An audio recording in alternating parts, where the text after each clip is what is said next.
story ẹ̀ tán dá wá yóò dá o ṣé bàbá ẹ̀ rèé bàbá ẹ̀ rèé bàbá ẹ̀ ni o bàbá ta ló ń daṣẹ́ yìí sí mi olúwa o láti dá information ẹ̀ akọgun tiẹ̀ ti bàjẹ́ o bàbá ẹ̀ ṣe wá jọ gòrílà báyìí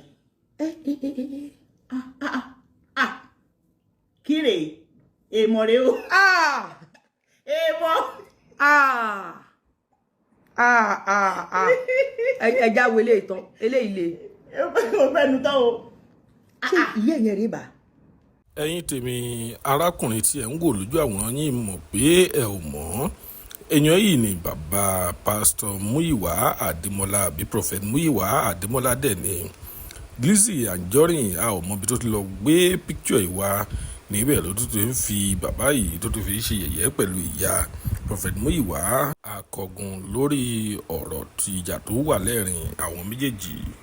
ìyá ẹ̀yẹ rèé ewé ìyá ẹ̀yẹ o ewé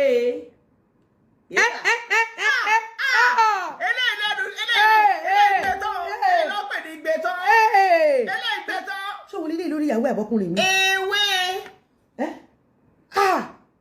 kí ló tó wá ká ìtàn ìyàwó ẹ̀ báyìí láì ṣe láǹtó láǹtó rèé eléyìí nípò ó yá kàdá sórí Telegram irọ́ káàtà ní tí irọ́ àwọn Facebook ló kọ́kọ́ máa fi lè ṣe fàájì. Ìyábọ̀ pè mí o sórí wà ńlẹ̀ fún ẹ o mo ti bẹ́ẹ̀ ríṣẹ́ o ó lọ fà tó máa gbé sórí Telegram o person wey suppose ẹ̀yin tẹ́ ń lọ sí church Akọgun ẹ má lọ bẹ̀ mọ́ o ẹ má jẹ́ kán rí yín mọ́lẹ̀ fi ṣe foundation o. Prophecy Vision School. ìbéèrè yẹn bàbá fẹ́ bá wa dáhùn ẹ̀ báyìí. Oríṣiríṣi wòlíì ló wà. Different kinds of prophets. Wòlíì àgbègbè wà. We have prophets within a region. Local prophets. A local prophet. Ọlọ́run á máa rán sí àwọn tó wà ní àgbègbè. God will send such prophets to those in his locality. Wòlíì inú ìjọ wà.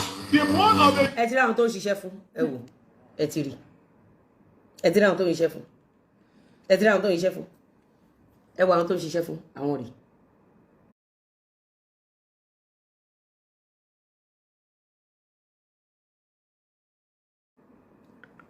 ẹ jẹ́ kí n yọ kámẹ́rà pẹ̀lú má dàbí pé a ṣe ìkà fún wọn àwọn ohun ṣèkà mú bọ̀ ẹ ti rí àwọn tó ń ṣiṣẹ́ fún ẹ ti rí wọn ṣe ẹ ti rí àwọn tó ń ṣiṣẹ́ fún ẹ ti rí àwọn tó ń ṣiṣẹ́ fún má dàbí pa ìyé mẹ́sàn-án òṣèwà ṣe bẹ́ẹ̀ yẹn mi ò ń ṣe nǹkan.